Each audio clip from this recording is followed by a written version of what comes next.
If methadone is such a bad drug, why do we use it to treat addiction? As you are probably aware, methadone has a terrible reputation. People believe that it gets into the bones and rots the teeth of the methadone user. There is no truth to these methadone myths. While it is true that methadone can be dangerous if misused, under the care of a licensed treatment program, it can be safe and highly effective. Especially in today's world of tainted heroin, methadone can be the best option available.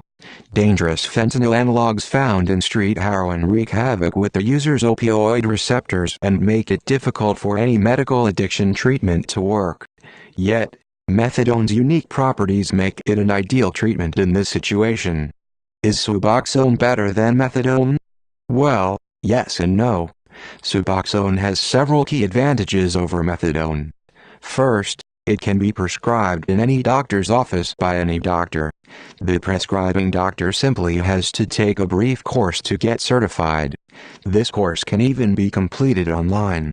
This is in contrast to methadone, which can only be dispensed in special government-credentialed clinics. It is very difficult for a clinic to get certified for methadone maintenance. Next, if you start methadone for opiate or opioid addiction, you will not get any take-home medication for a very long time. With Suboxone, or buprenorphine, you get some take-home meds right away. This is because of the relative safety of buprenorphine, the main ingredient in Suboxone, along with naloxone. There is far less risk of respiratory depression and overdose with buprenorphine compared to methadone. If Suboxone is easier to get prescribed and safer to take, why even consider methadone? To answer this question, let's get back to the issue of today's street heroin contaminated with imported fentanyl analogs. This deadly combination is powerful and very long-lasting. The drug has such a long half-life, it is hard for the user to transition from heroin to Suboxone. This is because the user must wait until they experience withdrawal symptoms before starting buprenorphine. If they start too soon, they will get what is called precipitated withdrawal. When precipitated withdrawal occurs, the drug user feels much worse withdrawal symptoms after taking the Suboxone. This is because of the nature of buprenorphine, being a partial agonist of the receptor.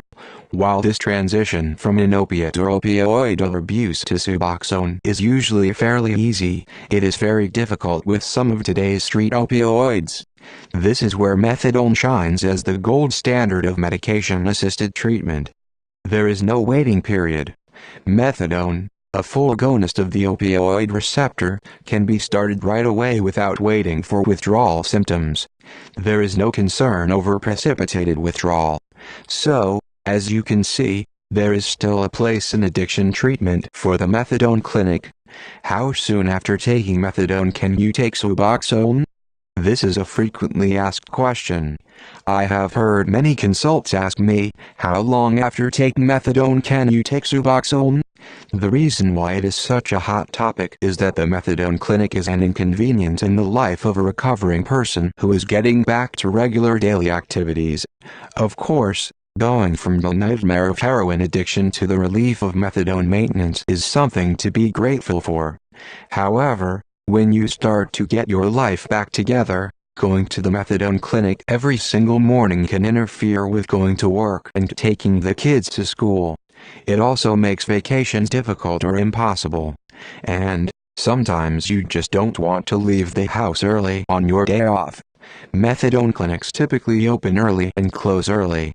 If you miss your daily dose, you may get very sick later in the day. You also risk relapse if you miss your medication. So, it is understandable that you may think about how nice it would be to switch to Suboxone and get a prescription for up to a whole month of take-home meds. Yet, there is the issue of having to stop methadone first and wait for withdrawal symptoms before starting Suboxone or another buprenorphine medication. Methadone has a very long half-life, making it difficult to detox off of it. Quitting this drug can be a hard detox. Going cold turkey is almost unthinkable. Unlike the short-acting opioids, such as oxycodone and other opioids, methadone takes a long time to leave your system. While the wait from quitting a short-acting opioid to starting buprenorphine can be as little as 12 hours, it will be at least 32 hours after quitting methadone. This is because of the very long half-life. In fact, the waiting time is more likely to be as long as 3 to 5 days, or even a bit longer. Unfortunately, after you quit and wait out the several days or more, withdrawal symptoms will have already started for many people. This waiting period can be unpleasant. However, it can be made a bit easier with medications that reduce withdrawal symptoms, such as clonidine or lofexidine.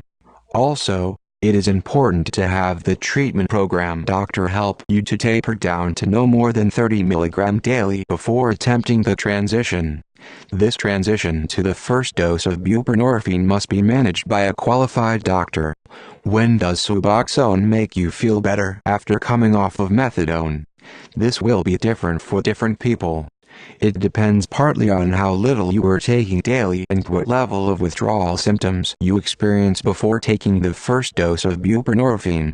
To be extra careful, your Suboxone doctor will likely give you a very small dose of buprenorphine to get started. This way, if you do get precipitated withdrawal from the buprenorphine, it will not be as bad as if you took a higher dose. If this first test dose makes you feel better, then the doctor may give you another small dose. During this induction phase, the Suboxone doctor will determine the best maintenance dose to prescribe. The induction period can last days, so in the beginning, you may see the doctor more often. After you are stable, a more long-term prescription can be issued. So, to answer the question, it will likely be several days after stopping that you are ready to start buprenorphine, but be sure to do this under the supervision of your Suboxone doctor. This detox process can be difficult and even dangerous, so be sure to talk to your doctor. After stopping methadone, are there other drugs that contain buprenorphine that work as well as Suboxone? Yes, there are certainly other options for medication-assisted therapy. Propopine, for example, is the buprenorphine implant that lasts for a full 6 months. There is also Suboxone, a monthly buprenorphine injection that allows the patient to avoid taking daily Suboxone and still keep up with monthly doctor checkups. If you prefer taking buprenorphine sublingually each day, but you hate the aftertaste of Suboxone, there is Zubsolv, which is similar to Suboxone, but has a minty, more pleasant taste. For pregnant women, the preferred brand will be Subutex, which does not contain naloxone. This is because naloxone combined with buprenorphine is not considered to be safe for pregnancy. After going from methadone to Suboxone, what comes next? If you are taking these medications under a doctor's supervision and you are clean and not using street drugs, you should consider yourself to be clean. This is referred to as the new recovery. Yet, you may still have a long-term goal of being clean from all opioids. Keep in mind that these two drugs are still opioids. While buprenorphine is not like other opiates and opioids, it is still technically an opioid. There is, however, a third option that is not an opioid at all. Naltrexone is a medication that works quite well to prevent relapse and overdose. The difficulty of going from buprenorphine to naltrexone is that you must wait for up to 2 weeks from your last dose of bup to your first dose of naltrexone. During this waiting period, you will likely again experience withdrawal symptoms. There is a risk of relapse and overdose as well. If you choose to convert from buprenorphine to naltrexone, you may want to do this in a supervised treatment program. A residential detox facility may be ideal for this transition. What about going medication-free, completely abstinent from all drugs? The problem with complete abstinence from all medication to treat opioid use disorder is that relapse rates are high. Opioid addiction is a chronic, lifelong condition. While it is possible to discontinue medically assisted treatment, it is not recommended. Fortunately, naltrexone is a non-controlled, non-opioid medication. By the standards of even the strictest abstinence program, naltrexone would not be an issue. If you are currently in Suboxone treatment and considering discontinuing buprenorphine without going to naltrexone, you should discuss the risks, alternatives and benefits with your doctor before making a decision.